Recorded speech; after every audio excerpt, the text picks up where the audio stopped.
Hello, today we're going to have a look at probably Papo's most anticipated figure of 2019, which is the much delayed Spinosaurus aegyptiacus figure, which is a more sort of accurate take on Spinosaurus than the previous figures have been, because as you may well know, the anatomy of Spinosaurus has been somewhat revised. Collector perhaps did the first take on it. This is one of their figures. This is not one of the Dulux collection. This is a very nice figure indeed, and probably the most accurate one I own. I don't own many Spinosaurus figures. Well, that's one of them. That's one of my favourite. Secondly, I've got this favourite take on Spinosaurus. Again, this is in a swimming pose, but comes balanced on this lovely water column type effect. And I love the traffic light effects with the spines on this one. And then I've got the original Papo Spinosaurus, which was very much based on the Jurassic Park drawings. And as you can see, this is a superb figure and very, very good for fans of the Jurassic Park franchise. Beautifully detailed, very large. And then I've got Papo's latest Spinosaurid, the somewhat controversial Baryonyx. Controversial because it perhaps did not match the promotional images quite as closely as people expected, and also because of the pose and just the overall form of the figure. Personally feel it's somewhat unfair and it's a little bit underrated. Although the paint job is a horror on this one. And I've got this one out so I can compare it. I know there's been comparisons made to the head of this figure and the head of the new figure. But for now, I'm going to shift him out the way. And I'm going to lift the Spinosaurus aegyptiacus out of its presentation box. Now I want to say a great big thank you to Everything Dinosaur before I do this, because I did not expect to receive the figure in the presentation box, and nor did I expect to receive it today.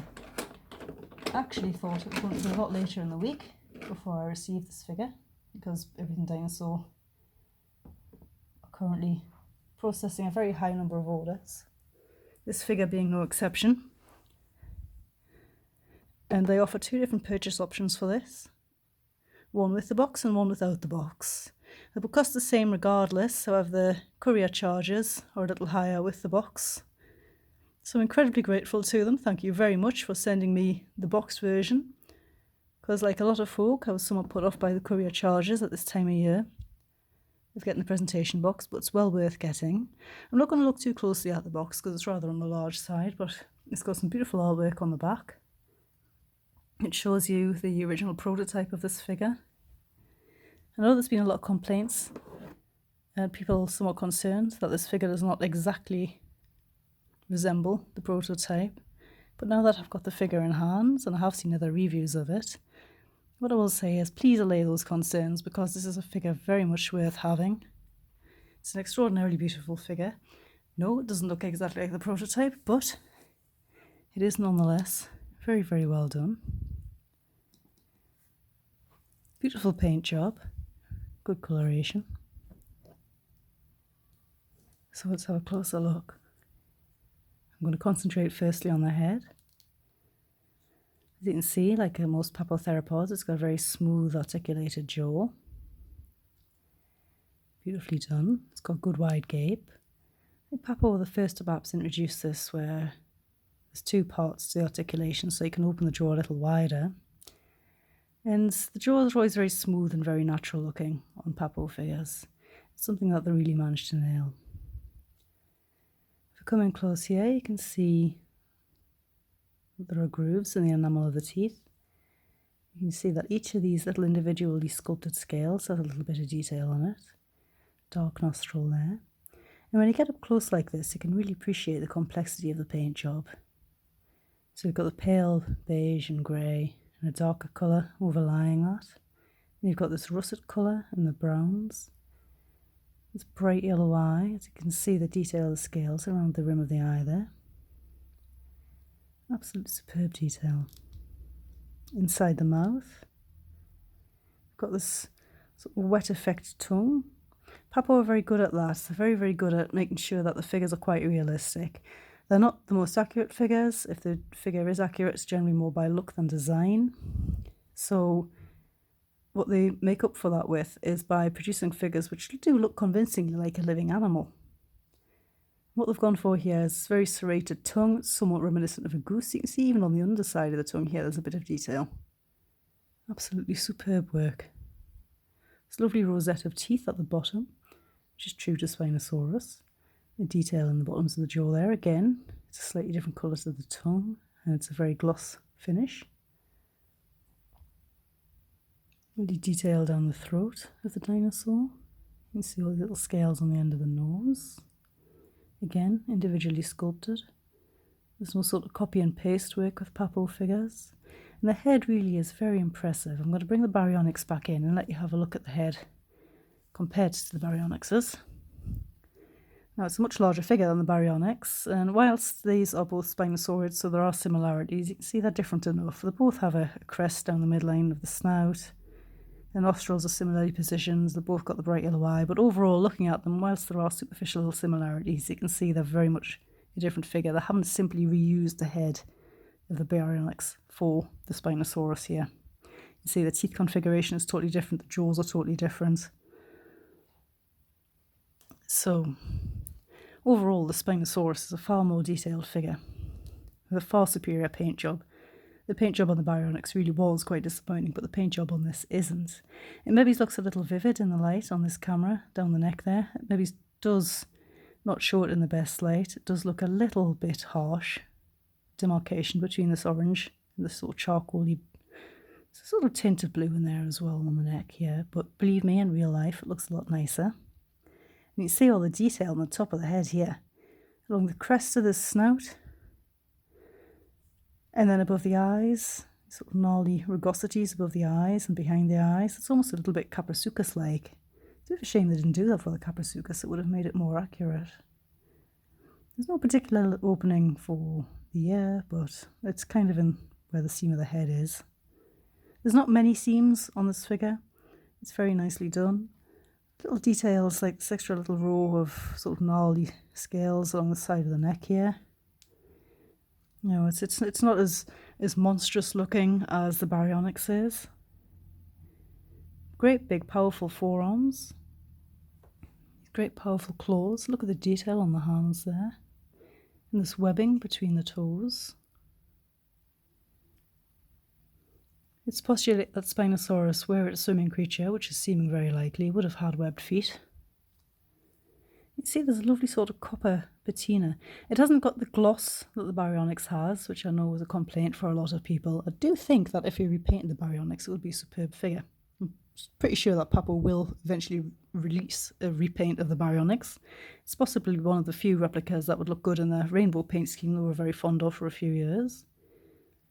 I think overall, a lot of people have been a bit concerned that the colours on this look a bit washed out, and I think it's simply that they've gone for a pale wash instead of a dark wash, so it doesn't really bring the details out as much. But as you can see in close-up on the camera here, the detail is abundant. You can see on these individual little scoots, these little scoots have got keels on them, and there's detail sculpted into those. There's an awful lot of work gone into sculpting this figure in the first place.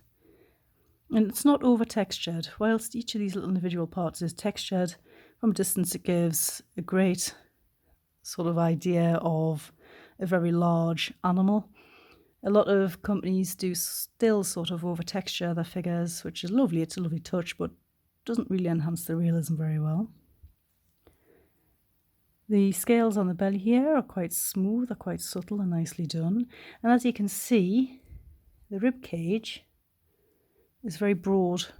There's a bit of a waist here and a little belly, which is nice, makes the figure look quite realistic. You can just see the rows of ribs visible in profile there. It's a very nice touch. It's not shrink wrapped, but you can still see that there's muscles and there's bone under there, as you can with most living animals. A little row of keel scoots along the top of the hips here. And that copper patina really is very attractive. It gives a very good reflection of light. And as you can see, the paint colours, the way they're blended, it's very, very pleasing. Then you come to this seam here. Now, there's a few Papo figures. I've got quite a harsh seam around the tail. The Velociraptor is one for that. But this isn't as bad as the Velociraptors. It transitions quite nicely. See, the muscles down the legs aren't too overdone like a lot of Papo figures are. A lot of Papo figures can look a little bit like a superhero model, where the muscles are all overgrown. But it's quite subtle in this one. It's nicely done. You get the sense of a, very large, very powerful animal, almost as though it's punting along a riverbed, given the overall pose, which is very sort of languid and graceful. There's some webbing between the feet. Now, the only thing here is the left foot looks a little different to the right foot. If I turn it over here, you can see there's lovely webbing on both feet, but on the right foot, the dew claw here is webbed to the rest of the toes, whereas on the left foot, it isn't. It's a separate toe altogether. Now, it's just a minor detail. It's not something you would pick up on unless you're really, really picking at this figure. And you see the transition here from the copper tones to a more sort of earthy, khaki tone on the tail. And we'll go down, the spine transitions into this almost eel-like tail, which is a rather unique feature. I've not seen a Spinosaurus reconstructed like this before. Again, I know this was another somewhat controversial feature, and it's not one I'm going to be particularly bothered about. It does look very, very nice on this figure. And also, given that dinosaurs consistently surprise us when we find fossils with extra integument, and a very famous one in particular is the hadrosaur Dakota, who they've been meticulously preparing for many, many years now. And that's proved to have a sort of hoof on the front limb, which was totally unexpected. So what other features might dinosaurs have had that were totally unexpected? Speculative features like this don't bother me. I know it irritates some people. You can see the colour transitions here are very, very nicely done. Really nothing to complain about with the paintwork. One thing I hadn't noticed before on seeing pictures of this figure is these little white highlights, which pick out certain features. I don't know quite what they're there for, but they're a nice touch. And again, coming around to the right hand here, those fantastic claws. Again, the thumb claw is correct in that it's larger than the other claws. And as you can see, there's quite a lot of texturing going on in that claw as well. Papo quite frequently go for the sort of cracked look when horns and claws. It's slightly peculiar, but it's nice. It does give an overall impression of an animal which is alive, which has been somewhat battered around by life and the stresses of being a living creature. So I want to say a great big thank you very much to Everything Dinosaur for getting this figure to me so quickly and for giving me the presentation box. And it's very much worth buying figures from Everything Dinosaur. They do an awful lot for education. It's also worth checking out their Facebook page and their Pinterest site, their Instagram and their Twitter feed. Quite frequently, when papers about prehistoric animals come out, Everything Dinosaur managed to summarise these very concisely into an article which is easy to read for the layperson. So very much worth checking out. And also, I would like you to check out my pal Greg's Dino Scream channel, Dino Scream Reviews. He does very concise reviews, very, very well photographed, well filmed reviews, and very good information from him. So please do check out his YouTube channel too. And I hope you've enjoyed having a closer look at this figure today. I hope it's allayed some concerns that people might have had about the overall quality, because really this is an absolute superb figure, and I hope you will pick this up if you're an avid collector of dinosaurs. So hopefully the next figure will be the Rebo Stegosaurus, and I'll see you in the next video.